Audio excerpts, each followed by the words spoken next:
Peace. It's your boy, Minister Jap, man. You already know, man. We got to get into this, man.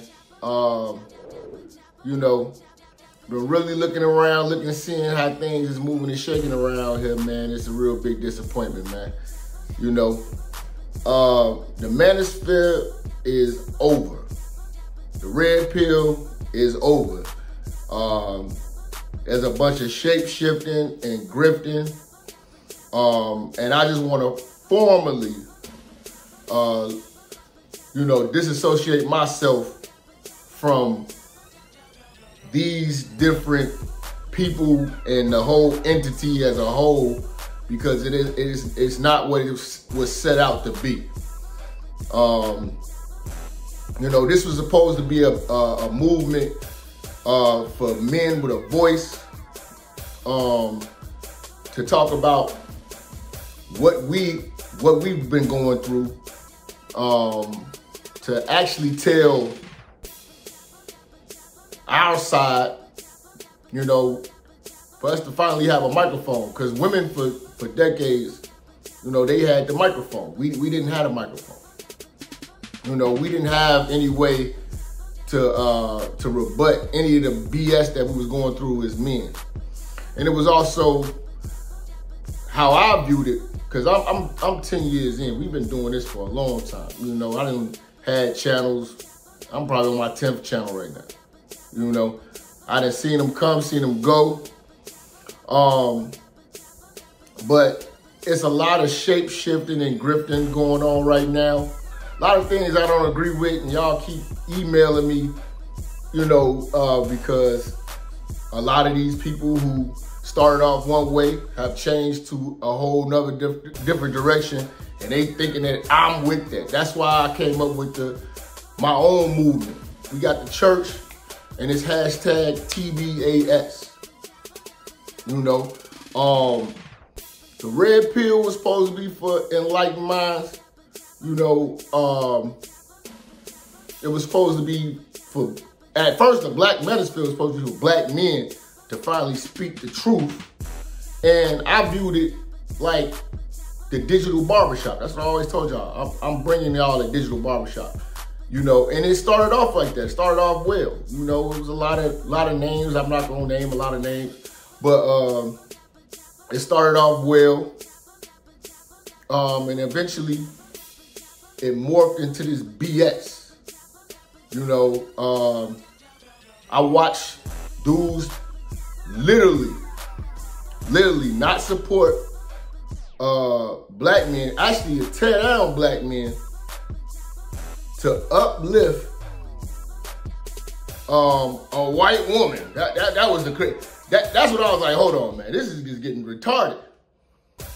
Like this white woman just saying everything we've been saying for 10 years. You know what I'm saying? But I see that people are just, how can I say? It's about subscriber supremacy. If you don't got the subscribers, what you saying ain't valid. Then I'm watching it slowly grift into white supremacy. Now it's grifting into flat out racist rhetoric. You know what I'm saying? And it's getting extreme. And if you want to see these type of extreme things, they're not saying it on YouTube. It's all being said on Rumble and Twitter. This is where this shit is getting lit, on Twitter. And I was just like, this is crazy. And what I noticed after the women who jumped on our movement that was supposed to be ours, because we couldn't jump on their movement. They jumped on our movement. Soon as it goes dead or the heat is on, they change. They take they subscriber fan base, and now they're doing, other things. Now I'm like, hold on, man. So did we as men just pretty much exalt bitches with some shit that we created? See, this is what I'm saying. We got too inclusive and not exclusive. Then when Kevin came out, rest in peace to Kev, every dude now is coming out trying to mimic that shit and just leave the magic of what it was. You know? You got dudes literally putting on a suit, playing soft music, mimicking the whole Kevin Samuels movement. No creativity, you know, no integrity. This shit is just flat out disgusting at this point to watch these type of cats. I scroll through, y'all send me this stuff all the time. You know what I'm saying? But I'm seeing it's a big, big grift, a big change. And now that it's getting into the white supremacist, racist rhetoric, and like really, and they bringing in the racists. Like they bringing in like, you know, like terrorist type of dudes around. And I'm like, just because you got subscribers don't mean I need to be talking to you. You know, then I'm watching men, you know, do a lot of things that's contrary to manhood. You know, when did we start being suckers and start, you know, sitting down with punks and, you know, it just, I'm like, what anything for a view? Where's the integrity in you? You know, like we got dudes coming in that's rapists, flat out rapists. We got registered sex offenders all in these spaces doing panels. I literally watched y'all sit down with it's three black. I ain't gonna say their names because I'm not trying to keep blowing these clowns up, but three dudes I know that's literally registered sex offenders and got the nerve to talk about the game and talk about a nigga like me. I was just like, I wouldn't even hang with niggas like that. But it's getting weird, you know, and I'm a real life person in real life. And I don't understand, like, people got these internet thing kind of messed up and misconstrued, you know. That registered sex offender thing was just crazy, you know. It's a lot of perverts out here. It's a lot of clown stuff going on. Now, the Manosphere has been put on the terrorist watch list. When I saw that email, I was like, hold on, man. I see why this is happening. Because it was at first, it was a small thing. Kev, notoriety, took it to another level, but now y'all bringing in rapists, y'all bringing in sex offenders, y'all bringing in white supremacists, then y'all just gave the game to a white woman. That was the most offensive thing that I ever seen. You know what I'm saying? When I saw that, I was just completely offended. Like, this is crazy. You know what I'm saying? Because the heat that we take for saying what we say, for y'all to just get a game to a white woman, and I was like, hold on, man. And y'all was in abundance of support. When she came out and started doing the racist thing, y'all black men jumped on the bandwagon because y'all were so thirsty for subscribers and still didn't get them shits. You know? Still trying to help her. It's gonna be okay. You know, y'all sitting around defending that shit. So I was like, niggas don't got integrity. And like I told y'all, every time I was beginning of my shows, I'm here to bring back the order and restore the dignity, you know? Then the tricks started coming in. So I'm like, hold on, man. This is not what I signed up for. We never was tricks. Never was tricks. We was never paying for prostitutes.